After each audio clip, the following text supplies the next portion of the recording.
I had a chance to take a look at them ahead of time, so I kind of ran through some of the projects, and I remember being there in person at the beginning of the year. I see a couple projects I've seen before, so it was kind of nice to see the portfolio and where you guys have added new work since then. Um, Let me see. I think big topics that come to mind, at least when you're so when you're crafting a project for class, you start very linear.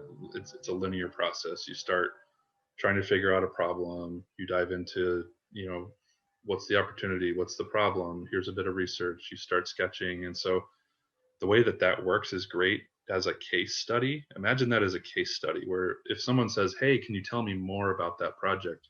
You can run through that detailed log. But the way that you would actually put it into a website or a PDF portfolio, you need to hit people over the head immediately. They're not going to read stuff. So if you start with, here's the company I was solving for. Now here's the opportunity and problem statement. Maybe that's fine, but then like, boom, here's the thing I did. Let me explain to you why. So we're all visual people. Think of it like window. It's shopping in the grocery store, right? I'm going to pick the juiciest, freshest produce, right? I'm not going to choose it based on ingredients on the label. I don't pick up stuff and read labels first. So it's think about what people are going to react to immediately. And so I think certain projects I've seen are doing that, where you're kind of putting a couple, you're putting the title page for the project, but then you just boom, here's a rendering of the final thing, and then you start working your way backwards from that. I think that's a good approach, considering how much time we have to actually look and read through portfolios. So I think that's one. I know it takes time to redo or rethink a project, and I know it sucks to end a project at the end of the semester. You're done with it, your brain's off of it, and you're looking towards the future and new projects, but then having to dig that work back up and either redo stuff. I know it's a tedious process, but imagine yourself as someone that's looking at your work for the first time. They don't know anything about you. They don't know anything about the project. And so just give yourself a bit of that like critical analysis. So that's one. I think just reorganizing the way that those projects are posted based on how you're going to show them. I think with a lot of these projects, I think what's missing on some of these is just a connection to the actual problem. So there's an opportunity, there's a problem statement. Here's what I'm gonna do. But then very quickly, it's just here's the product and here's the functional things, or here's the renderings. But then there's never like that emotional connection back to the problem. So it takes a lot of us to kind of see bits and pieces of the product. And I think the same two good examples were the tiny home, tiny kitchen stuff. So there's the problem, which some of us may or may not really understand because we either live in an apartment or we have a big home on a half-acre corner. So I think there's a little bit of a detachment from the actual problem. So it'd be good to get more emotional about it, more connection instead of just doing light desk research. And there's various ways to do that. Get on a blog, like research some of this stuff. If there's this whole movement around tiny homes, people living mobile. My dad lives mobile. He's been living mobile for 6 or 7 years on the road. And so he's got a whole system in the way that he has integrated his like Sprinter van to work for him. So if you can meet people or get on some of these Facebook groups and ask questions, and I think there's then all of a sudden you're starting to connect with people instead of just designing for yourself based on your assumptions of a problem. I think that's a little bit of a takeaway. I think at least for the kitchen and even the bike storage, because then you start showing, well, here's an attachment, here's a thing, here's something else I designed, but then seeing it, you can show it in context rendering, but there's still really no connection to the way that the problems are being solved. And I think find a way to bring some people into it, bring a connection back to the problem. I mean, we're obviously designing, we're designing physical things, but it'll be good to think about a client, think about somebody who's looking at that final solution, because you want more questions answered than questions raised. You don't want to hit that final rendering and then all of a sudden everyone in the classroom raises their hand because they have questions. Then you didn't do your job. Just as a good thing to think about, inspiration images should never be more beautiful than your final design. a lot of the times Dan does this, and I know he's being cheeky about it, but he'll look at somebody's portfolio and go like, "Oh, what are those? Those are cool. Can you go back up to that?" Knowing that it's inspiration, but he's like throwing the knife in your ribs because he's like, if you're showing products that are designed by corporations and they're all over the design trend blogs and stuff, and they're beautiful images, you're inspired by that, don't necessarily show that, because then you've got something, your bar is so high because everyone's looking at these very beautiful images, and then you start sketching in your final renderings. Hopefully don't let people down, but just keep that in mind. Look back at it and just kind of think, okay, what's the most beautiful thing on the page? And if it's that image from HP, that's probably the best thing to take out of there.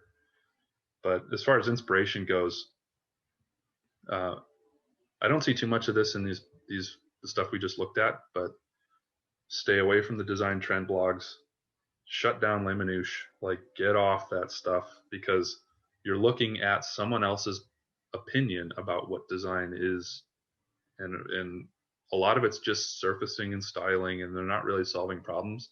It's just, here's a pretty image of, Taylor, not to pick on you, but you've got some images in the background. I just see like coral background with like, the same color coral design, and it looks trendy and it's kind of nice and pretty. But then when you see too much of that stuff, you're just influenced by that person's blog, right? That's some guy that's loading information into that. And so it's his perspective. And so just be aware, always revert back to the problem, solve for the user, don't get too hung up on those design trend stuff. You can always make something functional look good. Solve the problems first. You can always make stuff beautiful. The styling's easy. It's solving the problems that's really hard. So tying back into your inspiration, even if you're inspired by other things, I always say be inspired by either life or nature, something else, emotion.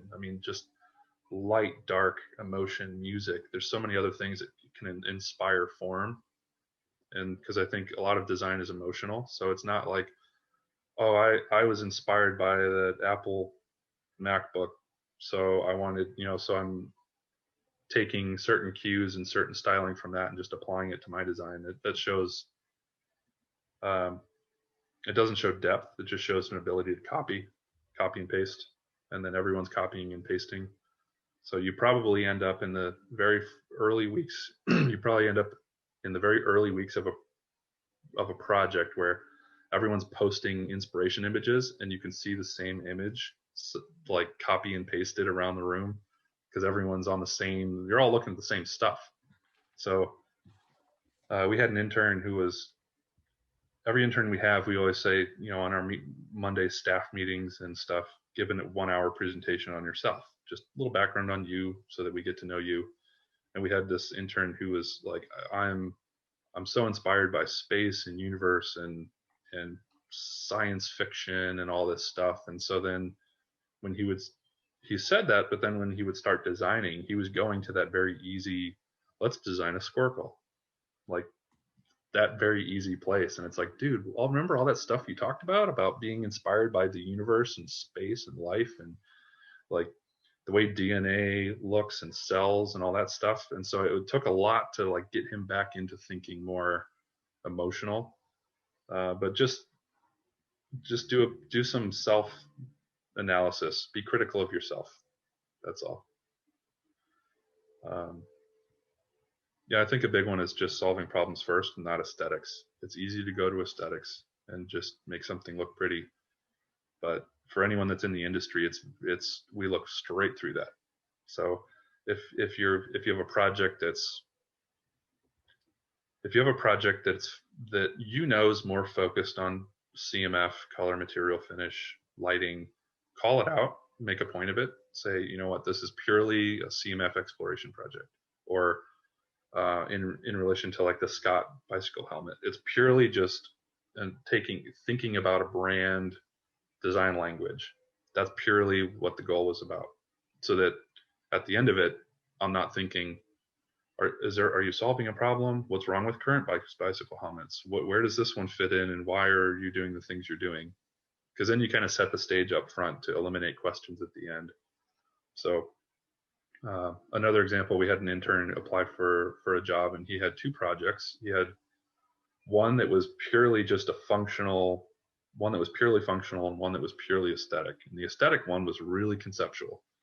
I don't know how it's going to be made. He said, he even admitted, I don't know how it's made. I was inspired by this. It's more of an art piece. But then the other part of his portfolio was just this very engineered focus, breaking apart the boards, figuring out all the PCB and connectors on the inside. So we could at least see that there was two sides to that guy. And he was very clear about what his focus was for those two projects. And he ended up, we hired him as an intern, and he was pretty good. So I think it's not so much about having a large quantity of work, but just really think about what story you're telling with each piece. Because I think if you have every project in your portfolio generally saying the same thing, here's a problem, here's an opportunity, I'm not really connecting back to the user or the problem in any way. And you're not really diving in deep enough where you're actually figuring out how something mounts to a wall. Like, what is actually happening behind there? I'm just thinking about the bike storage. Like, how do you actually get the bikes out? If they're all nested in one side of the door, you're loading up bikes behind each other. Do they all slide out? Like, how do you actually interface when the door swings? How big is that door? And when it swings open, am I going to have to move stuff away on the outside of it as it swings, or would those tambour doors, sliding doors be better suited? So just more analysis about every little part that you're adding in there. I can go. I think I had a couple notes on each person, but it's just more. You can. It's more detailed specifically, but I think if you guys had any questions. Tony, do you have any question? John, Isha, always you have a question. Yeah, I have a question. So, as someone who is very interested in sort of CMF focus, my portfolio still has like process and like sketches and everything, but how would you go about that versus someone who, that intern you're talking about, who had that engineered focus versus conceptual piece? Yeah, is there a reason you're more CMF focused? I guess love colors and materials as like applied on products. Like that's like my favorite part of the product is like that final render with the colorways and all that type of stuff. Yeah, I think there's people, there's jobs in the industry, color, material, trends. I have a friend who works in the CMF lab at Land Rover. So there's the materials on the inside of the car and all that stuff. I think for products and projects that specifically Whipsaw does, we look at CMF materials, all that stuff as just icing on the cake. You might have, it's icing. It's like if your cake's dry and it crumbles and it falls apart and it's not edible, I don't care what the icing looks like. You can't eat it.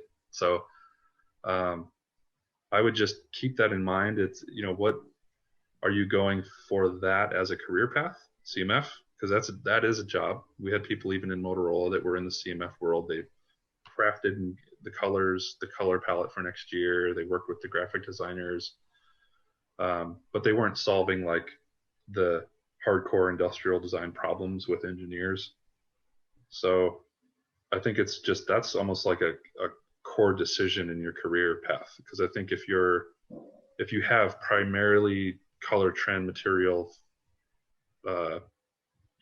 portfolio and you're applying for traditional industrial design jobs, it's going to be hard. It's going to be really hard. So if it's, yeah, I mean, if it's something that, if the traditional industrial design is something that's scary, push yourself. Just, you know, right now you're in school, push yourself. Just see if something clicks, find a different avenue that works instead of avoiding it and then latching onto something that's maybe a little bit easier. Not to say that's what you're doing. I'm just, you know what I mean? Push yourself now, you're in school, because oftentimes when you're up against a really hard deadline and someone's paying you to do the work, they don't have time for you to figure it out. Oh, that's fine. We'll pay you to just, you know, find yourself and have fun in the process. They're like, no, we want something that works. We want it now. Gotcha. Yeah, thank you. Cool. I have a question, just a real quick one. Is there any unexpected things that you would see in a portfolio that we don't seem to that are like you would like stop looking at the portfolio and stop looking at the presentation, like it's a bad sign, something that you see that people aren't expecting, anything that's bad? Red flags. Red flags, basically. It's a long way of saying it, my bad. I think if you're red flags, I think if you're fresh out of school and you just have a bunch of renderings, I think that's, you know, if you just came out of like your 3D CAD, you know, Rhino SolidWorks class and your whole portfolio was just renderings, I think that's shows a very surface, you know, shallow. You're getting way too hung up on the pretty images, but you're not telling anything. You know, you're not telling a story. So there's a balance of solving problems, telling a story, but then also, you know, you have to show something that looks great. You've got to show really good images. But I think I've seen a lot of portfolios where it's a wall of images that are all beautiful renderings. You know, you may not even tell that it's a student work, and you click on them and there's nothing there. It's just like images. I'm like, okay, are these projects? Are these semester projects? Are these inspiration? Did you do these? So then I start asking more questions. And I'm like, I don't even want to talk to this person. And then I go to the next one because it just is going to take too long. So I think that's the only thing I can think of. I think red flags wouldn't be like having too much information, but I just wouldn't start showing projects where there's research reports and user interviews and all that stuff. You know, just get to the point. Think about it like an advertisement. You can have one page and just boom, single tagline in the middle, and you move on. And you can say, you know, we can dive into all that stuff, but I'll run through the project now. You know, if you have any questions, we can dive into it later. That's always good. Okay, thank you very much. I appreciate it. Don't put any weird photos. What's a weird photo? I had some guy applied for a job. He's been in the industry for 30 years, and he posted in his portfolio. He's got like a picture of him laying on some bench that he designed, but he looks like Tiger King. He's got like the mullet, and he's like laying on it like this, posing on this bench, and it's probably from like 1984. I'm like, oh, dude, take that out.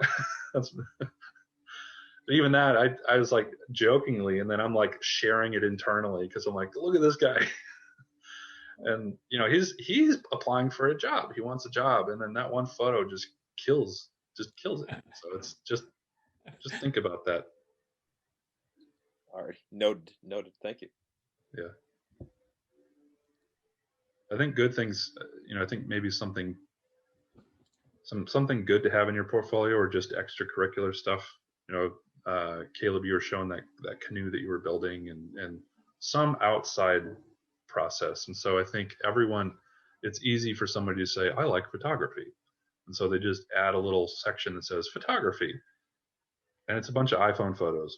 And it's like, yeah, they're maybe tweaked a little bit. I like photography. I do too. But, you know, that's not deep enough to add a category. So I like that canoe building type stuff, because it just shows that you've got some rigor and you actually solve a problem. You start something and then you finish it. I think that's good to see. So Cole, if you have some specific feedback, you said that you took some notes. That will be also nice to if the student can get. Yeah. Let's see. Yeah, Nick, I think let's see, I took some notes on I think the door, yeah, I had more questions on how the little shed actually worked. Because I know from the outside, there's like, okay, there's the door and there's the timbre door.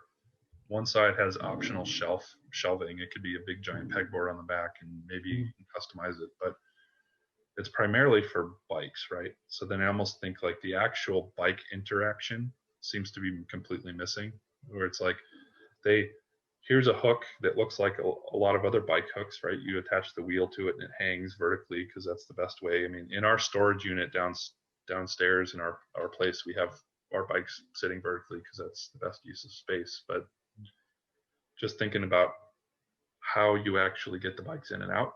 Does the thing butterfly open? Like, you know, I've seen some tire repair vans and that type of thing, or these like tool cabinets where the whole thing like butterflies open to reveal bikes or tools or something on the inside. Maybe there's some other interaction that makes it a little easier to get in and out of. Because then I think the other thing was mounting. Because so then you said, okay, well, it's got feet and it can sit on the, you know, it can sit there by itself, or you could mount it to the side of your home or your trailer. So then I start thinking, as somebody that's mounted things like the tonal device and some other wall-mounted items, like that's really heavy. What are you actually mounting it to? How would somebody mount it? Do they need like a white glove service to come and install this on the side? Is there a sheet metal panel? Is there a bracket that you install first and then you mount this box afterward? Is the box actually really lightweight because it's flat pack like IKEA? So I start having a little bit more questions about some of those aspects than answers at the end of it. But I mean, I get the gist of the project, right? You're trying to create some sort of extra outdoor storage area for people. I mentioned my dad's on the road. He's had his bike stolen because he's got it attached to the front of his car. He doesn't have anywhere to put it on the inside. So I get that problem. But I think the bike helmet, I think that's what I was thinking about. The bike helmet being more specific about the problem. If there is a problem, maybe there isn't an actual problem with that project. Maybe it's purely just a design language exploration of a company. So that would be good to know up front. So then at the end of it, I'm not looking for solutions and then feeling like I got gypped. Okay. Let's see. The comment about the avoiding inspiration that's prettier than your end product. I think that was one of, you had, I don't know if it was the headphones that had a couple, there was a form inspiration page, but they were all beautiful little IoT products. Mm-hmm. So if you're inspired, be inspired not by, you can be inspired by the work that's done, but don't show that. Maybe be inspired by something else, some other emotional characteristic or something else in life that maybe inspires those headphones opposed to more speakers and more headphones. Okay. Let's see. Yeah, and then I was one comment about I just made a comment about the CMF and materials. So I think about CMF, all that's, you know, the color, materials, the finish of parts. It's really easy to get latched into that, and then that becomes the core of the project, when in reality you're not really solving anything. You're just kind of, same thing, it's icing on the cake.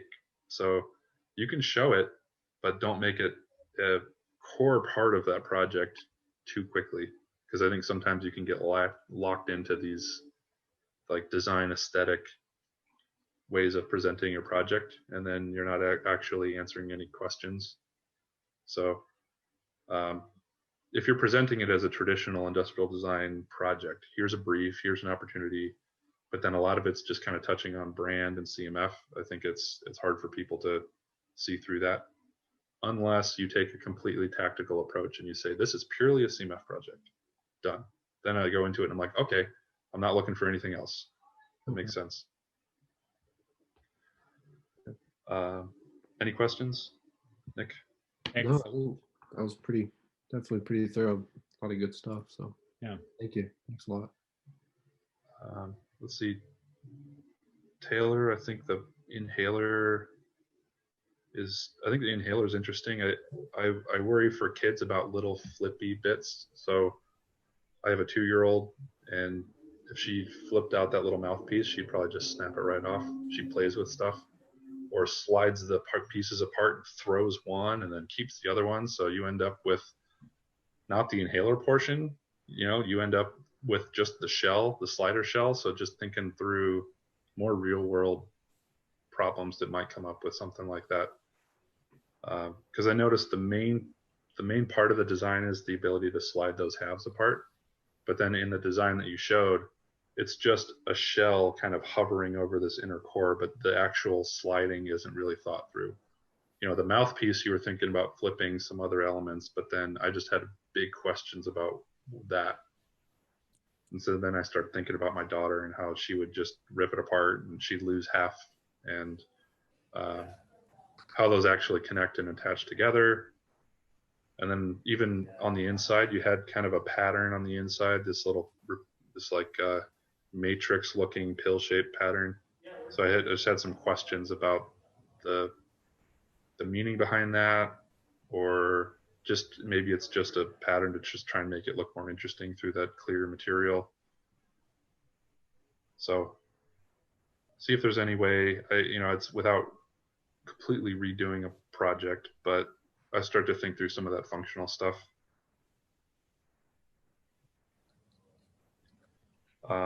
Let's see, the tiny kitchen. The tiny kitchen, I was missing the connection. That was one of those where here's the project, here's the brief, here's all the bits and pieces of the final solution, and as we look through it, you almost got blinders on, where we're looking at each piece of the puzzle, and then you show it in context, but then there's no story or connection back to the person who's going to be using this on a daily basis. So why is the I can't recall what you had up high. You had some appliances up higher, or why is the water a waterfall look? Is there a functional reason for it? Is it aesthetic? Is it thinking about the room inside those homes? Is there actual room to telescope some of these objects in the space given? So there might be a need to analyze the space a little bit, add some boundaries. I know the boundary of a tiny home is maybe too vague for people. So like, what space are you actually working within? I think they're all different sizes, but it'd be good to know.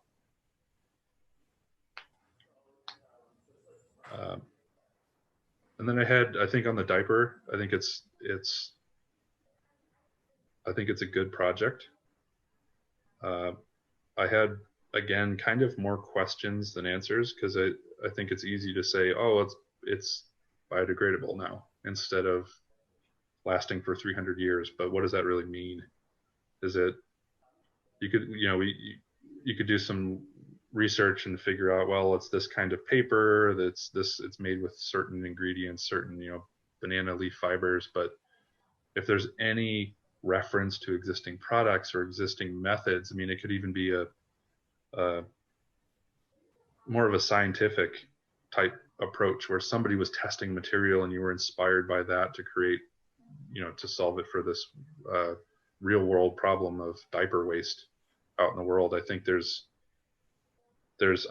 I, as somebody who's in the industry, have more questions about what the materials are, how is it actually constructed. Some of this stuff, it's hard to know because you're in school and you're just like, I don't really know how it's constructed, besides buying diapers and cutting them open.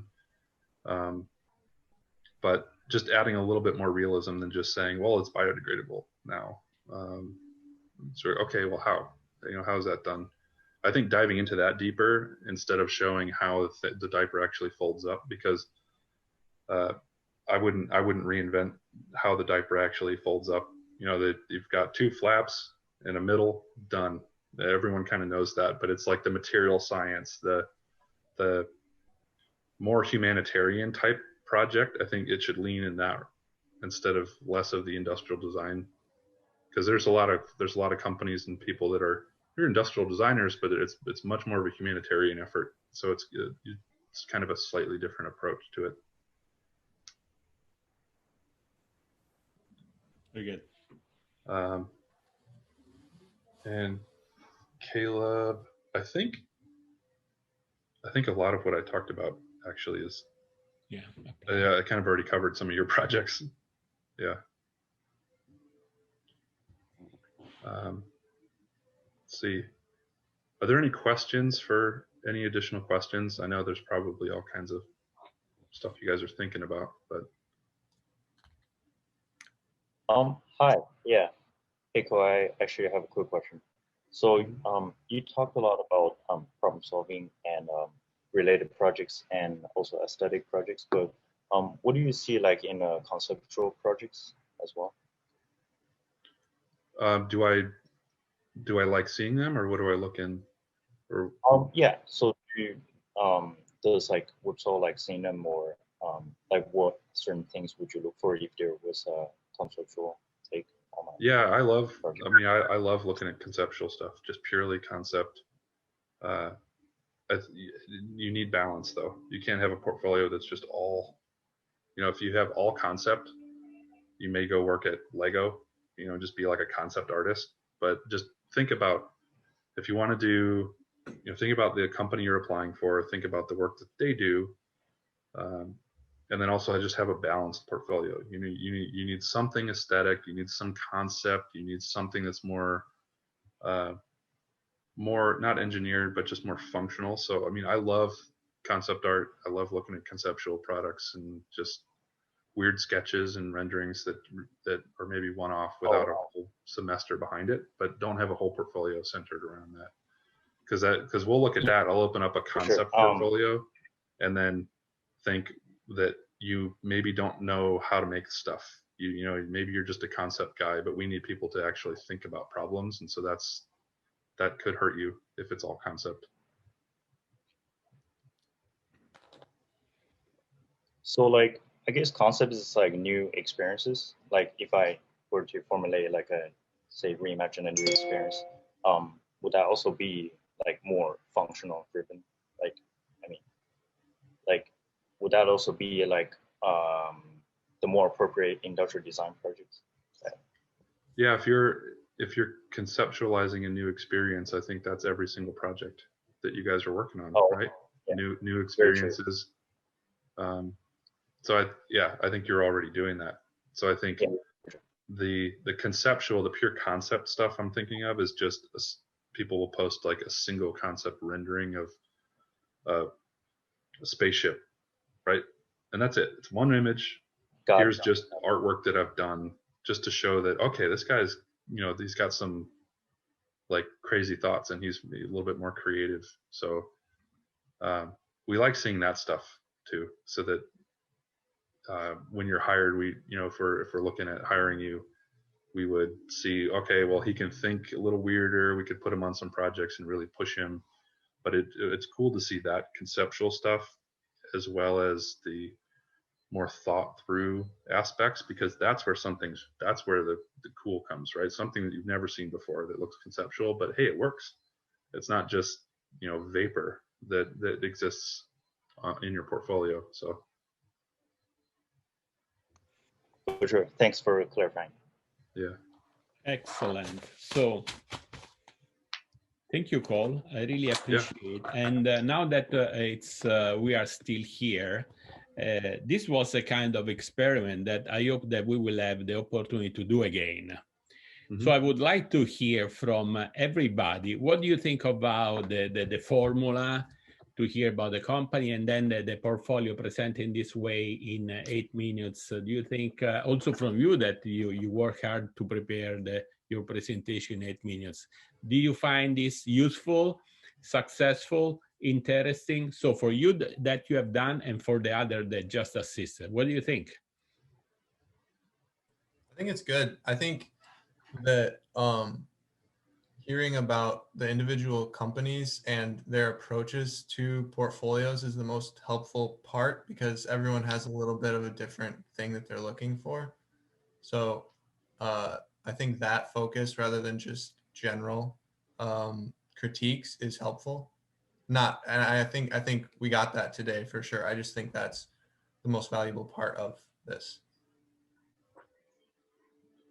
Taylor? Yeah, no, I agree. I enjoy hearing about like what specifically you were looking for or not looking for. And like I know personally, I end every semester with this, you know, super long presentation. And then for my portfolio, I have to cut it down to, you know, 8 slides or something like that. And it's good to hear that like what I cut out definitely interrupted the story I was trying to tell, and kind of going back in and like reconstructing it to get back to base one. That was super helpful to hear. Just from your point of view, kind of like Caleb said, the type of portfolio that you're looking for, what's missing in the portfolio was really, really helpful. Yeah, because I've been around some other, you just walking around with other industry people at portfolio reviews, and I hear some people asking about questions that I would just never, you know, they want to read, you know, they start reading all the fine text and they want to know about all the process, and I can quickly look, okay, that's what you're trying to solve. What's the thing? You know, what does it look like? And just by looking at it, I can get almost 90% of the story just by looking at the final image. And then we just have a good conversation about the project. But so I think, yeah, for at least for Whipsaw, it's think about somebody else looking at your portfolio and shopping. It's window shopping, right? It's got to look good, but also communicate exactly what you were thinking and what the problems are. So even Tony, that, you know, we're talking about concept, even the way that you show a rendering up front on a tile, you know, sometimes you have the portfolios like on Squarespace, it's just little blocks. You can have kind of weird images on those blocks that just make people kind of, you know, question what that project is and maybe click on it and dive in more.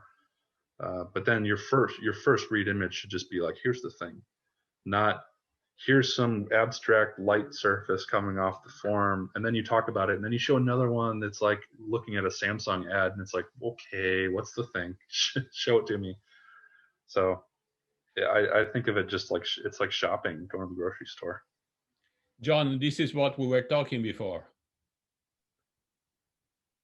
John? Sorry, to be honest, I'm starting a second class. I'm starting a second class. Sorry. So okay, like, okay. I'm talking to my teacher over here, and it's like I'm talking to you. No problem. What did you So, say? Let's go to Nick. No, I mean, okay. Nick, what do you think? No, I thought it was great. Kind of echo what Caleb said. I think it was really cool to sort of get your point of view on what you're looking for.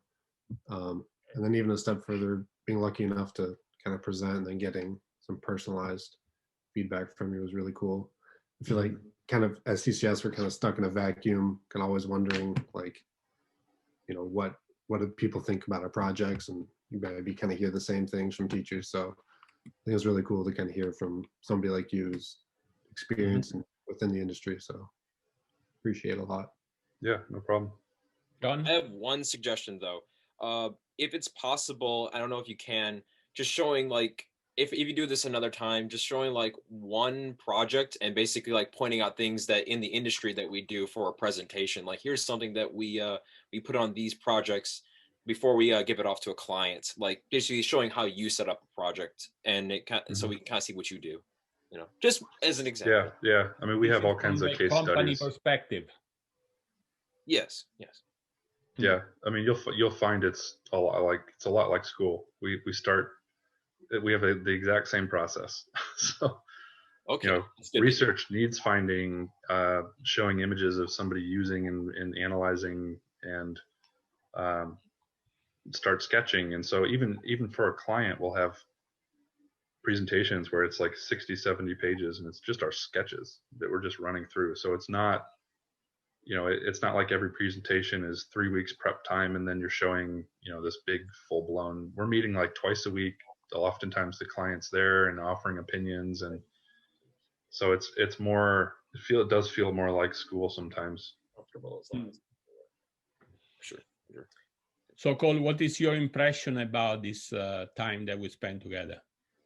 I like it. I think it's good. I think we, you know, I hate being remote. I wish we were in person so we could like walk up and just see stuff and see so much of it's body language and seeing the way that you present, you know, and interviews, you're going to have interviews now that you'll never be in person. You're just going to be on a video. So we're learning a whole new way of doing things, but yeah, we must get used to this. Yep. If I should say, I'm very pleased of what we were able to put together. I think they work out pretty well, and this is something that we can repeat again, and very useful for the students, for those one that attended, and also, you know, it's very important also for us to have this kind of support from people from the industry. Mm-hmm. So thank you again for the time that you dedicate to us, and hopefully we'll do again. Yeah, I mean, and sooner or later in person too.